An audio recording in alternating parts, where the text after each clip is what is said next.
Hello, listeners. Kathy Lawless, Life Story Curator, bringing you the podcast series, How Did I Get Here? A series of interviews designed for people just starting out in their careers, people in transition, or possibly feeling stuck, and giving them access to the stories of people who have been there, done that, so that they might be inspired with some new ideas, or maybe just comforted knowing they are not alone, that everybody starts somewhere and everybody goes through times of transitions and times when they feel stuck.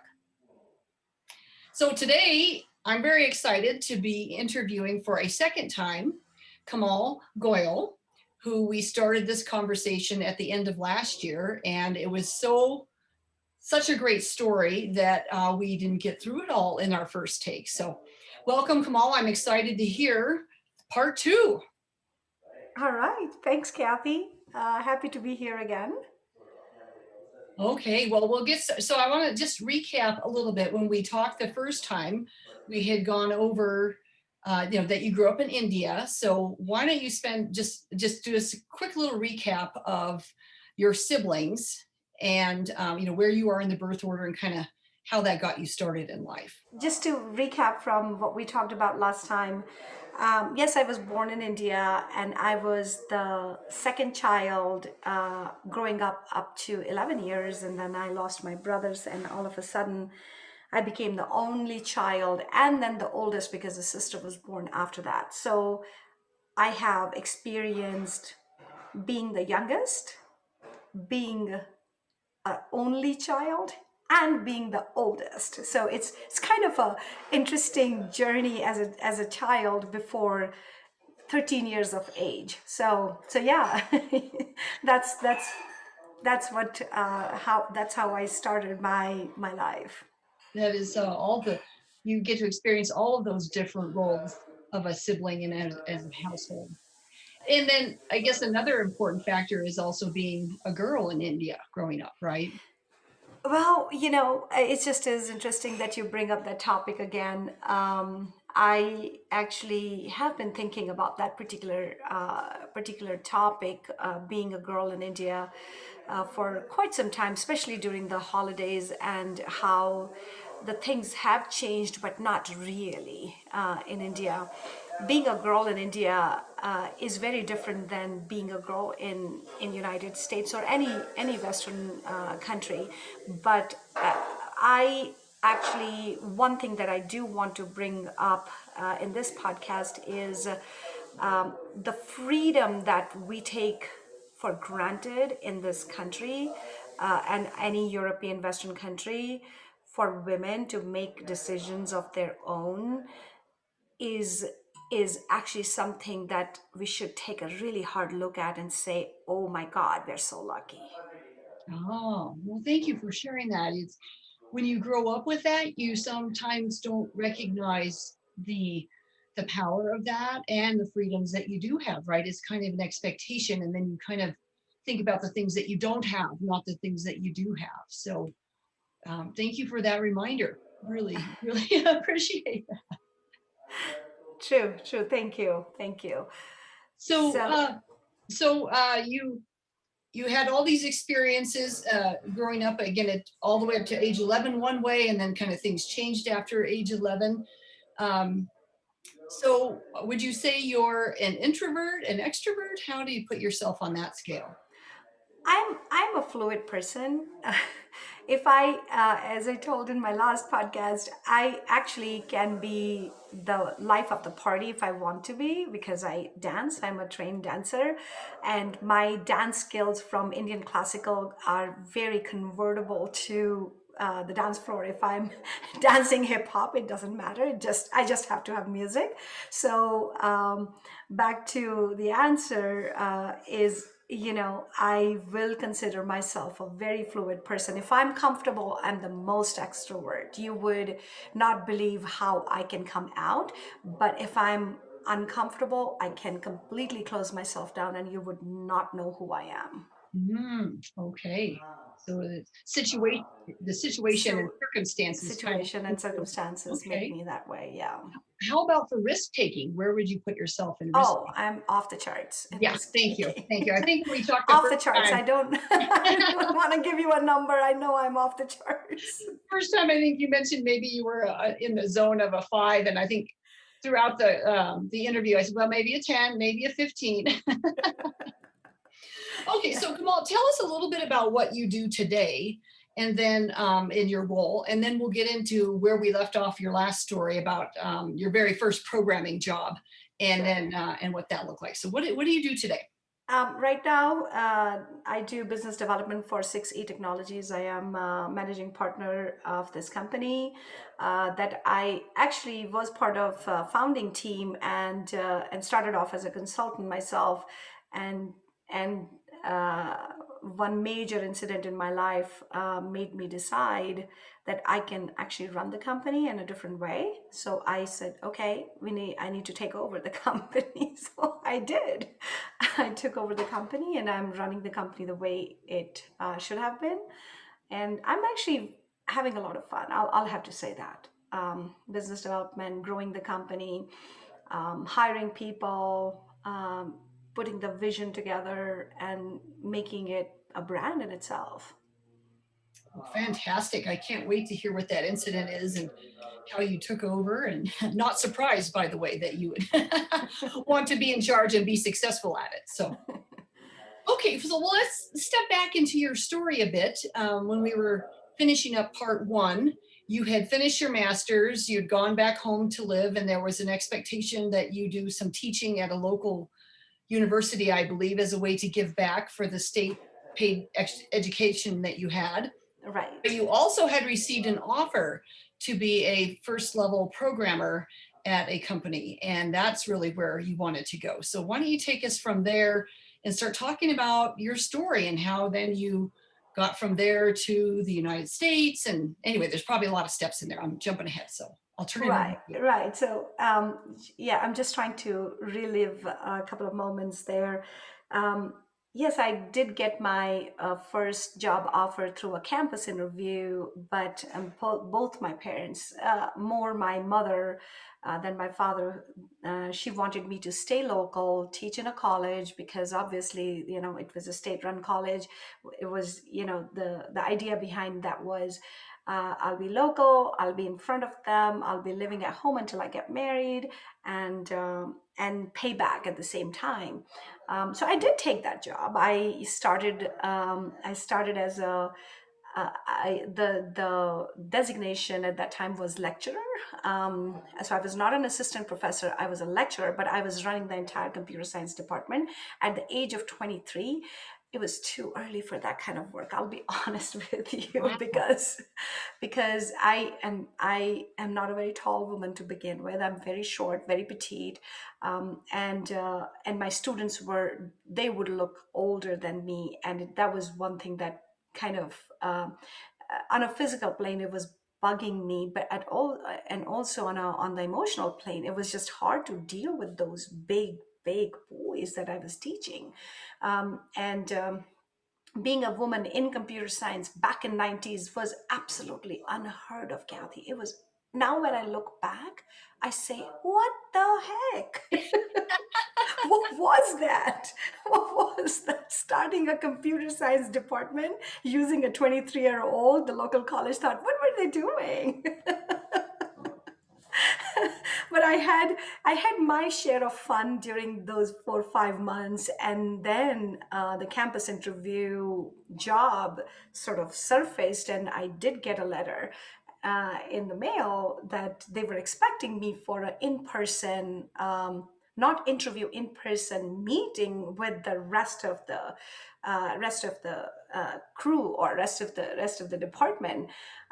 So I look at that letter. I come back from college after a hard day of teaching these 6'2" kids who used to come from villages in India. You would not imagine, but most of the villagers are much taller than normal Indian city going people. It's very interesting. All of them are farmers. So they are, they're big people as compared to to us. So I had come back from school, from college after two or three very hard classes, and was really not depressed but low. And I saw that letter that this campus interview was not fluke. They actually really wanted me to come and see the team, and it is a real offer. So I showed that to my dad, and my dad says, "Well, this is good. Do you think that you want to join corporate India?" I'm like, between this and that, I would rather try corporate India because this is too hard. And my mother came in and she says, "Are you kidding me? Why would you do that? You have a job right here. You will become a professor in next couple of years," which couple of years in my mind was 10, 15 years minimum. And we'll find a local boy for you to get married, and you'll have a great life. So I'm comparing, what will I miss if I stay in the same town? That's the comparison I still remember very well. Comparing, what will I miss out if I did not take that job? And then right there and then, I told my dad I would want to join India, corporate India. My mother throws a fit, complete fit, because this is the second time I'm doing the same thing, going against what she wants me to do. And my father is siding me very clearly. The first incident I told you was getting married at 18, remember? Yeah. Yeah. This one was the second level. And that meant I leave the town, not only just the town, I leave the city. Not only that, I also leave the state. And I am getting a job in a terrorist stricken state.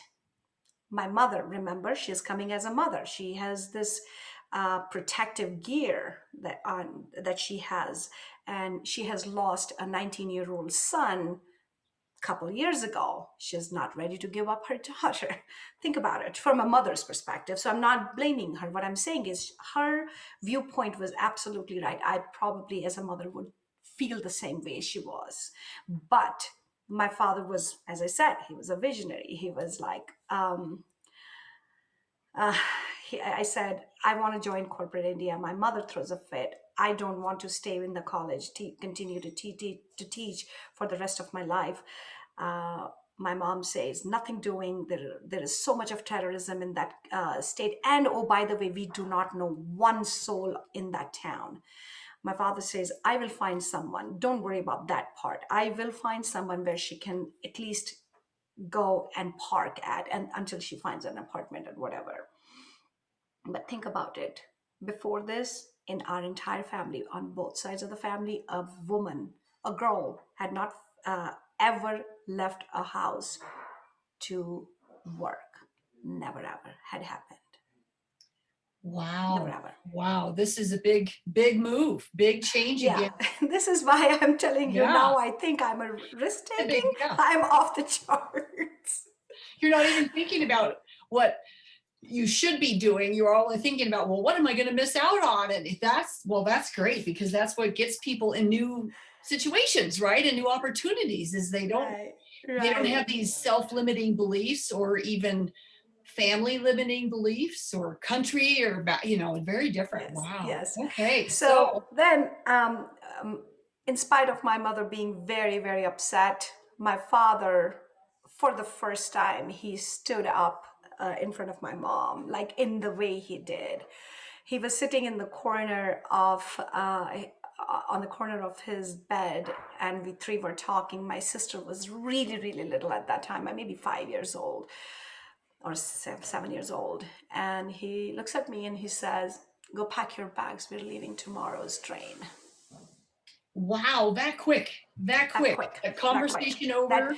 that one sentence changed my life forever and ever. That one sentence. And I did. I went ahead. I went to my room. I packed my bag, and I had no idea what to. I just packed the clothes and the toiletries and stuff. He picked up the phone, called. Back then there were rotary phones. He called a friend of. He called his sister to ask, did she know anyone in that town? and my aunt connected him with someone who lived in that city, and my father within 20 minutes called them and said, this is the situation, can I bring my daughter over there? Will you let her live with you for a couple of weeks or even months? She will pay her dues with you, you know, she will pay for food and the lodging if you let her stay with you. And that family, like any Indian family would do, they took me open armed, completely open armed. To so much so that Kathy, that family who was not related to me was friends of my aunt. That woman used to pack my lunch in the morning. Oh, how Yes, sweet. started. So Yes, this is another part of your culture that's so wonderful, right? Is that number yes, one, you wouldn't just go there and your dad would help you find an apartment or a hotel, but you've had to find a family, and in this case, a friend of a family member that then they knew you would be safe and that someone would be watching out and looking out for you. Wow, absolutely, which probably created absolutely. again. Now they feel like family, probably, right? Yes, they do. So, And so what yeah, decade? This is the 90s, right? I just want to kind of clarify. You mentioned the 90s. rotary phones and all Yeah, that. I just want to early 90s, early women. 90s. Okay. Yeah. Yes, So again, still for women in technology in early 90s was still, even in the US, was, right? yeah, pretty unique. Yeah. Pretty Let alone unique. in India. That too from a small town. So I then we both went, and my father was so confident about my handling the situation. He dropped me off, met with the family, and said she will be going to the office tomorrow to meet with her boss, her future boss, and it's on her own now from this point on. He did not stay in that city, nothing, Wow. Kathy. When I look back now, I'm like, oh my God, he had so much of trust in me. And He had how much so trust much trust. how much trust did you have in you? I mean, were you excited and nervous, or were you like Nervous, nervous, scared also nervous. going, well, oh my gosh, this is really Yes. happening within, 24 hours of this letter. Yes, yes. We were off there, and the next day was when I was supposed to go meet with the team. My father left. I felt comfortable. That family made me really comfortable. I sat down. I actually entered the office, and I still tell this story to my kids, and they just get a kick out of it. So I think about it, in the office of about 30 people, close to 30 people. Back then, the IT used to be called EDP, uh, Enterprise Electronic Data Processing Office, because they used to process payroll, they used to process all the back office stuff, all the application stuff. So I walk in, and back in the day, the only air conditioned office used to be the EDP office, because the computers used to be there. Oh, oh, In yeah. India, air conditioning was a luxury.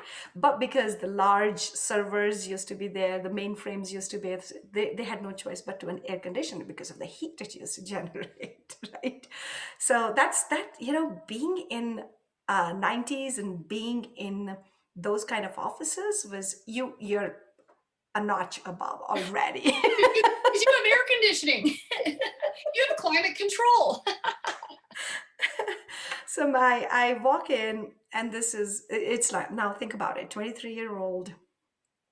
There's only one woman in that office outside of me. Rest everyone is are males, and there is a group of young, maybe 2 3 years senior guys, who just look at me, and they just freeze, because they were not expecting a girl to join that Yeah. team, right? Now, did they, I don't know how your name presents itself. Can your name be a male or a female name in India? I Yes, mean, it did can they be. think that they were getting a male programmer? Yes, it can be. Oh, It can be totally. It's a unisex name. I myself know some males with this name. Um, so these offices used to have glass walls. So the cubicles were not there, but they were offices with glass walls. And this again was a way to do temperature control for those mainframes and the servers that were sitting in those offices. So I walk in and I can see this side of the, so I'm in the hallway, but everything is through the glass walls. I can see everything all the way to the end of the office, including our, he at that time was senior director, but then he became a VP later on, but he was my boss. And, um, and I see this person who walks up all the way to this window, the glass window, and looks at me like this. And the story, it's not the story, it's the reality. That is my current husband. This Oh, guy, my husband of 27 years. And later on, after we became friends, he was my boss also. After we became friends, he told me what had happened that day when I walked in. He actually went ahead and told everyone, the one I was looking for is here, so give me space. oh, interesting. That was what was happening on the other side that you couldn't hear. Oh, that's cool. Here you're interpreting it a little differently, which is Like, why what is he is this guy looking at me doing? like this? Why would he do Yeah. that? But I do remember that see, it's a very vivid visual in my head. So I did have to ask him what happened the day I walked in, and he said, "This is exactly what I told my colleagues. The one I was looking for is here, so don't stop me." But the funny thing is, he did not propose to me for much later. He was, he actually was a very good boss and a very good friend. So we became friends before we thought that it would be a good idea to live together, like live as in husband and wife, because in India back then no live-in relationships were allowed. So that's how I met my husband. So think about it. Um, my my psyche was saying, if I stay in this lecturer role, in this teaching role, what am I going to miss? I would have missed a big part of my life. I did that. So when Absolutely. when you get these gut feelings, and if you follow those, I think that's those are the best decisions you take in your life. Yeah. Well, and the thing is you had no idea that it would lead to that. Um, No, oh no, no, not Not at at all. And all, your mom, not of at course, all. would have no idea that it would lead Mm-mm, to a husband either, mm-mm. because that's what she wanted for you. Yes, exactly, exactly, exactly. So Yeah. that's how I met my husband, who was, and then obviously quickly once we declared in the company that I am we are getting married, I had to get out of his chain of command, and I had to change my or not line of business, but my department Yeah.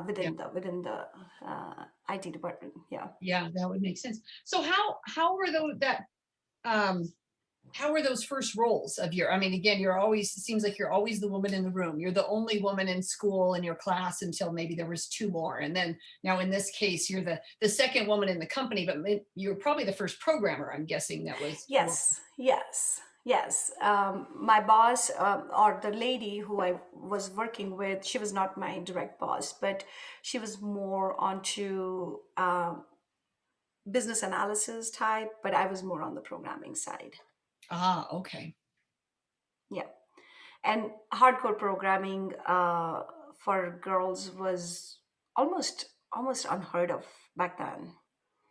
But the kind of work I had done in my internship is what attracted this company to offer me the job. Ah, so you had some prior experience that Hmm. Hmm. gave you made you more of an attractive candidate versus obviously that you married the person who hired you. So so talk a little bit about what was going on when we left your last interview. You mentioned that your self-esteem was pretty low at this time. Was it because of the lecturer role? Or was there something else going on that was giving you some self-doubt or So think about an environment where you have this group of men who are working together and collaborating. And then this girl who comes in, first she's a girl, Yes, she is a decent programmer. I won't consider myself a top-notch programmer back then, but a decent programmer who's kind of trying to integrate herself into the mix. But there is no collaboration going on. I'm not getting the support that these guys are getting the support. And I truly believe, Kathy, that the world in that scenario has still not changed. The world is still the same way. We still don't get invited to those golf outings. We still don't get invited to those beer bashes. We still don't get invited to those happy hours. Even if we do get invited to those places, we choose not to because we have to raise kids, we have to make food, we have to make sure that the house is running uh, in tandem with what we're doing. So Hmm. um, this difference in the way women do work is still there. It has improved a little bit, but definitely not in India, not yet. Yeah. So the collaboration amongst The them high, collaboration, but yeah. you bring in this new player, and you just can't seem to break Yeah, through. And yeah, yeah. yeah. How do you break that click those guys have? They have been working maybe 2 3 4 years prior to me in the same group. And it was funny, it's not like I was the last hire, the first and the last hire. I saw other more men coming into the mix and then quickly integrating themselves. See, I was seeing all that happening Ah. Hmm. where I was not an integral part of the team, where you feel left out and you're not collaborating at the level where you should be. So the ideas are not that much, and you do feel left out, and that impacts your self-esteem. Oh There's no yeah. doubt about that. Yeah, because then you think, well, do I pitch that idea, or I pitched that idea and they didn't, no one responded to it, and the next thing you know, either they're running with it or someone else brings it up, and and then all of a sudden you're like, well, wait a minute, I thought I brought that up and no one really mentioned it, and yeah, so there's a lot of awkward feelings around that. Now, So how yeah, did it your does boss impact the self-esteem in that did case. your boss see that at the time too? I mean, No, was no, oh no no, oh no, hell no, no, just no, not. expected you to For integrate? that matter, I'll be honest. Even my husband couldn't see it because they're not they're not conditioned to see this. Ah, yeah, good point. And they've never experienced it, so they don't even know how to see it. They don't even know it exists. Yeah. No, they don't. Hmm. They don't. Hmm. So blame doesn't go to them. The society does not prepare these guys to see this. It's normal for them to have this girl sitting in the other room doing her own stuff while everybody else is gathered around a table and discussing, Yeah. right? And they're not even thinking, well, we should go get her and bring her in. We should all be together. This is a collaborative. Oh no, not at It's like, all, no, not she's at doing all. her thing. Just leave her and we'll, yeah. And I'll tell you, unfortunately, I saw the same behavior here at GE. I'm putting the company on spot, but I saw the same behavior. The Yeah. only integration happened when I joined KPMG. Ah, so you saw a difference there. That's when my self-esteem went through the roof. And I was like, I'm so much better than what I was made to believe I am. Oh, wow. So tell us how you got here to GE and to KPMG and to the United States then. I know you're probably fast forwarding. Are there some other steps in there we need to? No, no, I can go through those steps as well. So got married, continued working for the same company both of us did, and I do have to say that India was smart enough to produce engineers ahead of its time. So all us software engineers who were trained in early 90s were ahead in our education, but the industry was not able to give us the kind of jobs were we were we were trained to do. Let's put it Ah. this way. Mm-hmm. So the IT industry in India was much behind, and we were ahead of the game. So the So education was in line with the rest of the world, but yet the jobs that were available the not. the the the Okay. industry was not. The Isn't industry. that interesting though? Yeah, that's very interesting. Because usually you would think education would be behind, that there's the lead No, lag there. education was ahead. Was ahead. Wow. Okay. Education was ahead. We were all these engineers, software engineers who were coming out at 100,000 engineers a year, but industry did not have much to offer them. And that's when a big exodus in early 90s started. You see a lot of heads of technology companies right now are Indians. They're all our batchmates somewhere in India, right? Yeah. So that's why you see that kind of demographic here in major technology companies being run by Indians, uh, because of because of India being ahead of its time in educating its kids. Yeah. Yeah. Great. So, regardless, my husband and I did start feeling that we are stagnant. There is nothing much we would be able to do here. And in the meantime, I had my first daughter. And so I took a sabbatical for 3, 4, 6 months, maybe, while he started looking out. There was a time where I had my daughter. She was 4 or 5 months old, and another competitor of that company where we used to work offered us a great package as a team, and that CEO said, I will allow you to work as a team, because that was one of my really big pet peeves, that in that current company where we got married, both of us working together was not appreciated, even if we were spouses. So Hmm. that was the promise of that CEO, that I will let you create a team. I will let you work as a team because I think you guys have potential. So that happened. The offer was great, but my husband just didn't have that positive vibes about that company. So he did not take that offer. Obviously, I didn't either. And then after that, he changed his job. I went back on sabbatical. I thought, okay, I'll give myself a year to raise my daughter. But I do remember talking to a senior woman in the company I was early. That was my first job, and I had a lot of guilty about raising my daughter and going to office at the same time, because you know how women go through this whole guilt feeling of, am I doing the right thing by being in the office and raising a 5-month old? Am I how, how should I do that, or should I completely get off the work, and not be part of the workforce? So that she was the executive assistant to the CEO of the company, and she tells me, and I'll always remember that, and I tell this to any new person who joins the workforce and is thinking about raising kids without being in workforce. She said, remember, these kids are going to grow up in 18 years. You do not want to look back and say, I could have done this, I could have done both. So it's just a matter of time. You will be creating a role model for your daughter if you continue to work, not the otherwise. So that kind of kept me in the workforce. I said I will continue working, and then my husband found a job in New Delhi, which is the capital of India. I left. We left for New Delhi. He started working there, and one evening he comes back and he says, "I'm trying to change another job." I'm like, "So, where is it?"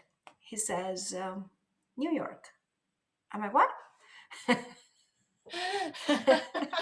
What? Say again. Say again. He says a recruiter sent me an email. I don't know if it was email or something. Oh, called me.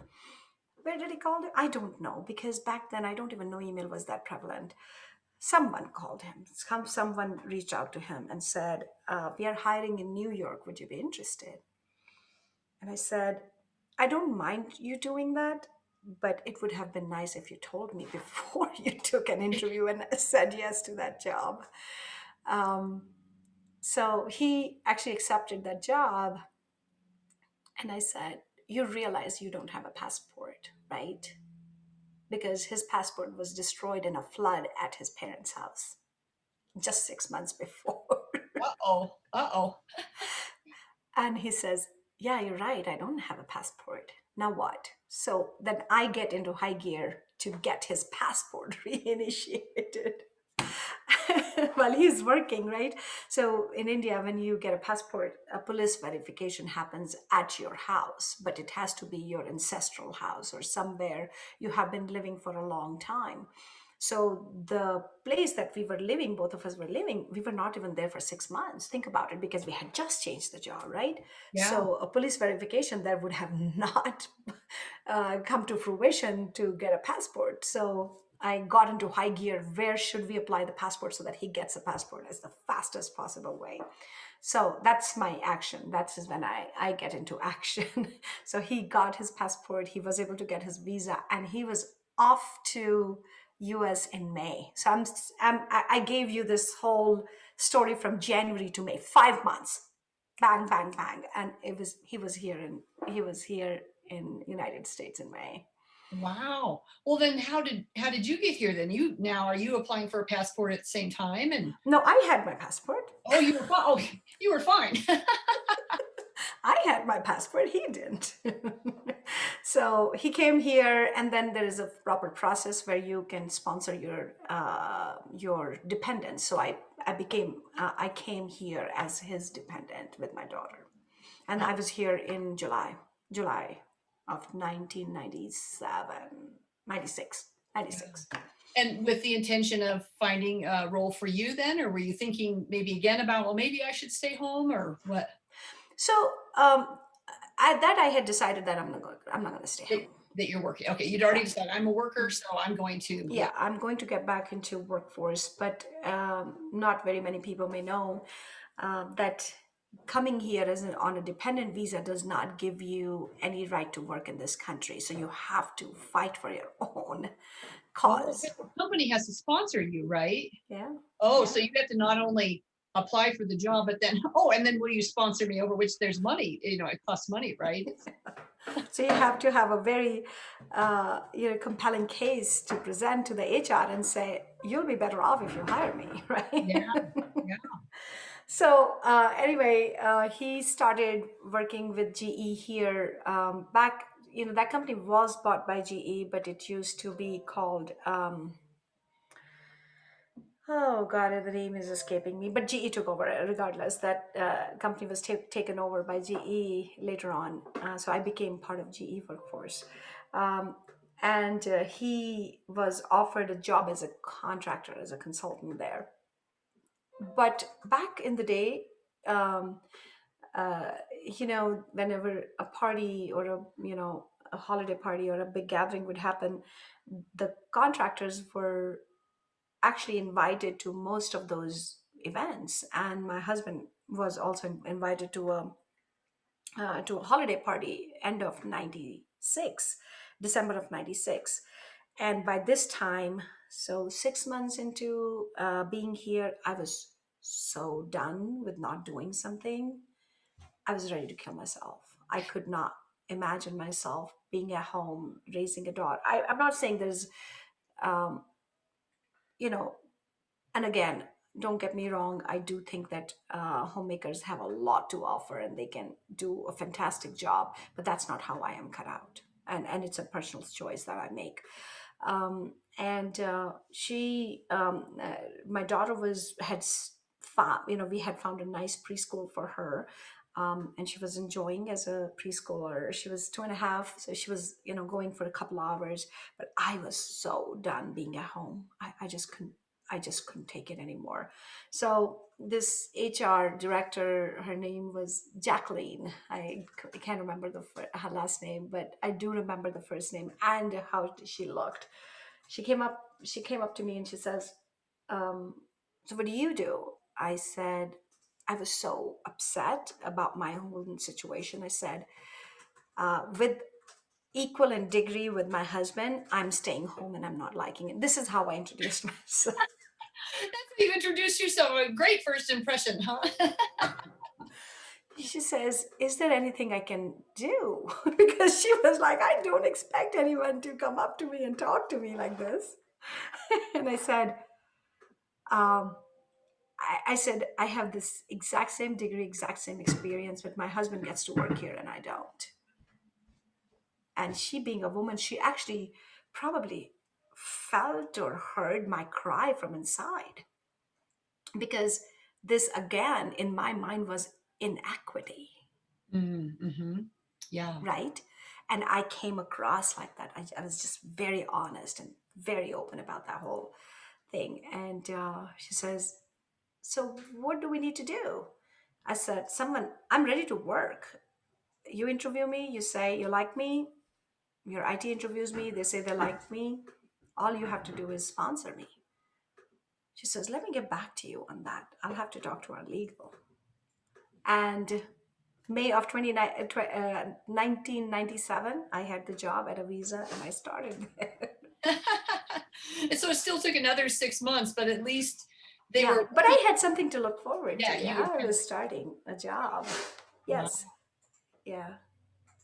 So a little bit of a sounds like a slow, frustrating start in the United States, but then what happens? Then you get in with this is GE, or was it called? Yeah, this was some other company. It was part of Lockheed Martin, and then GE took over while I was there about after 2000. You remember Y2K? So I did a lot of programming for Y2K at Oh that yeah, time. Y2K. Yeah. Huge team of Y2K programmers. So that's how I was, I was involved.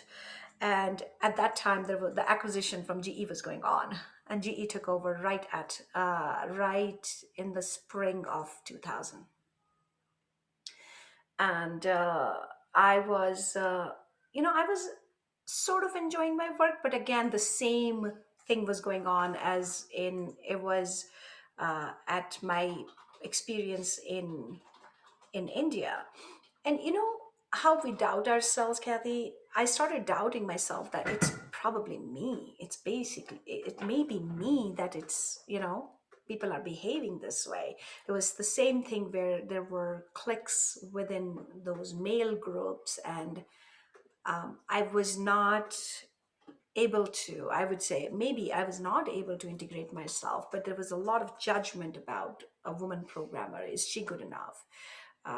She does not know what she's doing. She does not understand what is expected. And a lot of that type of behavior. And, being me, as I said, I can be absolutely extrovert, but I can also pull back myself and become totally introvert if I don't feel comfortable. Yeah. Well, and it sounds like the environment wasn't safe, or it didn't feel comfortable. It wasn't Yeah, supportive. It wasn't yeah, giving you that nudge to step out there. So yeah, yeah, yeah. you all the That's signs how I that I felt. need to pull back. Yeah, I needed to pull back. Mm. And then I started looking for a job, and KPMG hired me, and that's for the first time ever in my life I had a situation where my male colleagues would come up to me and say, "How do we do this? We know you have this experience," and that was the moment for me. Was when someone came up, and my own manager would come to me and say, so I had the best experience during my tenure with KPMG. Wow. Wow. So you could feel it right away, it sounds like. Oh, day two. So great move to KPMG. And then, so then what brought you from New York to Colorado? Oh, actually, that New York company placed my husband right here in Boulder. The company was in Boulder. The Oh, Lockheed Martin company was in Boulder. We've never been anywhere. We never lived anywhere in the United States. Boulder is the place well, for the that's past 24 years. Yeah. a bit of a shock. I was thinking you went from New Delhi to New York, and then from No, New York to Colorado, but he from New did. I Delhi to didn't. Boulder, Yeah. that's a pretty big shocking culture, isn't it? In terms of weather and just, I mean, Everything. Boulder's even Yeah. different from Denver, right? Yes, yes. Boulder. Living in a basement next to students in CU Boulder. Oh, Yeah. wow. And then, Long journey, huh? so how did you then, so then what, was it KPMG then that left you now to where you're at, or is there another? So I was trying to increase our family size. I wanted to have another child. And, I learned so much from KPMG, not even funny. They put me into federal projects, and that's how I understand business to government, B2G. Ah, That's what our company does right now, mhm. B2G sales and development, business development. So that's what my training was. But back to KPMG, I had learned quite a bit over there, stayed there for a couple of years, and I was on the plane every single week. I would leave on, I'm going to Washington, D.C. I would leave on Sunday night and be back on Thursday night. And that was just taking toll on me.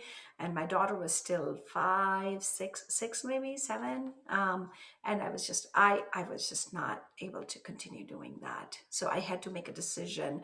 They wanted me they had put me on their fast track. So if I had moved with KPMG, because a couple of my colleagues did.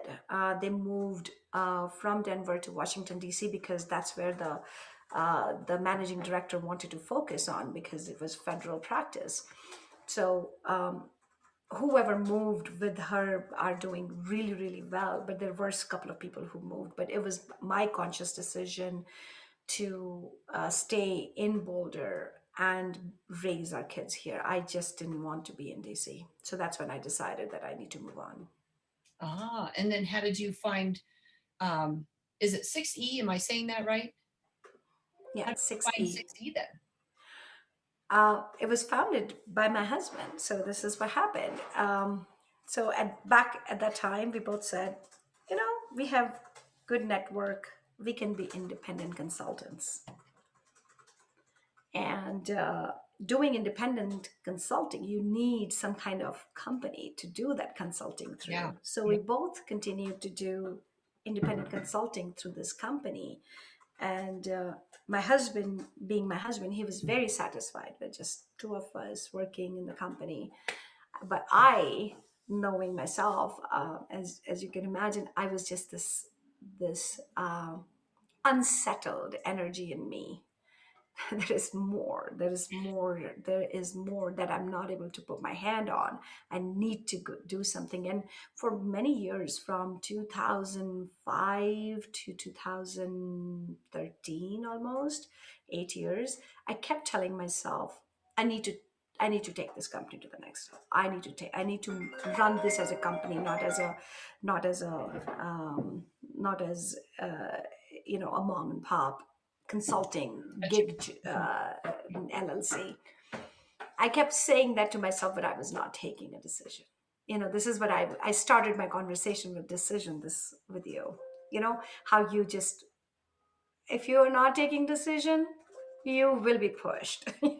If you have made up your mind somewhere that you want to do something, and that is what is aligned with your being. I don't have any other word but your own being.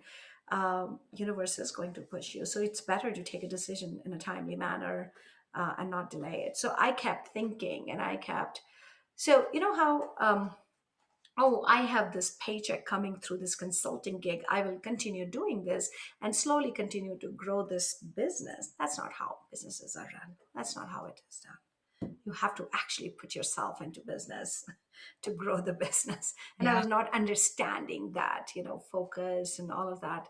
And I kept just lingering on for about 8 years until 2013. Bam, I was in a car accident. Major, major, major car accident. So much so that I could not drive. I was in hospital, multiple surgeries, and and to a point where I lost the contract that I was depending on, thinking, oh, this is a paycheck that can support me, right? Yeah. So that's when universe said, you're not going to make a decision, I'll make one for you. You won't have that paycheck coming. Now what? Go figure it out. Wow. Wow. So that was even, so then after that, after your recovery, you're like, okay, I need to look at this business differently Yeah. and run it as a business, So not as I a, did give myself technically a sabbatical. I did not completely go into hibernation. I kept meeting people. I kept just moving the things forward, but I was not doing true business development in the sense of business development. So I, from 2014 onwards, like 2014 beginning to almost fall, I kind of planned what is it that that we have to offer, what can we offer. And 2015 is when I became, I took majority partnership in the company, converted the company to a woman-owned small business, got the certification, and then started the real business development. Wow. Wow. Well, congratulations. Got to feel good though, also to just be in that kind of action, right? And that Yeah. you had been thinking about it for so long, not really taking action, and then now being in action and moving forward. So, Yes, yes, yes. And wow. even after I started doing what I was doing, don't forget, I am a hardcore. I come from a technology background and a hardcore programmer. Have not done an MBA. Have done a master in computer applications, not an MBA. Not a business. So that is a different thing than running a business. I and I'm not. I don't want to state that an MBA is important to run a business. That's not what I'm trying to say. But any business background would have helped a little bit more than it did, because my thought process is always uh, is solution driven. How can we solve this particular problem using technology? Not how can we grow the business? How do we take the business to the next level? That's not how I am trained to think, which Yeah. I had to change myself. Yeah. Well, and that's, I think the I don't know, it's not a myth. It's the big challenge of all entrepreneurs. You want to do the thing you're trained in, and yet when you step out on your own, a bigger part of what you end up doing is selling and business development and have a business plan and how do I grow the business and how do I market the business, etc. So, well, Kamal, this is so fascinating. I can't believe our time is creeping up on us once again. So we do need to wrap up. So, Well, thank you so much. So this is how I got here. how I got So here. I would like to just ask you, what do you think? You answered this at the end of the first one, so I'll ask it again. What do you think served you best over your career? It can be a trait, a strength, a personality type, and you said persistence before, by the way, at the end of I was going to say the same thing, and perseverance. Okay. And perseverance. These two P's are key, and especially for women. We are, thankfully, we will be having a leader that our girls will look up to now, at least for the next administration. We need more role models. We do not have enough. Yeah. We really don't. Yeah. We really don't. It'll be And if through your podcast we can make one person change, one girl change. I'll leave you with this story. One of my daughter's friend, the other day, she told her name is Caitlin. I love that girl. She said, "Today I'm an IT because of your mom." Oh, wow. One person at a time. Yeah. One person at a time. Well, Kamal, I know you need to drop off, but I need to kind of wrap up with my closing. So if you want to drop off, go ahead, but I will go ahead and continue the recording here. But listeners, if you enjoyed today's interview, please subscribe below so you'll be alerted to other interviews as they're published. And if you have any questions for me or for Kamal, please post them on my website, lifestorycurator.com, and I'll make sure to get them over to Kamal. So thank you again, Kamal, for your time and your story. You got 2 hours of podcast with Komal Goyal, and this has been so fascinating. So on that note, everyone, please stay safe, stay well, and let's keep sharing those stories. Have a great day.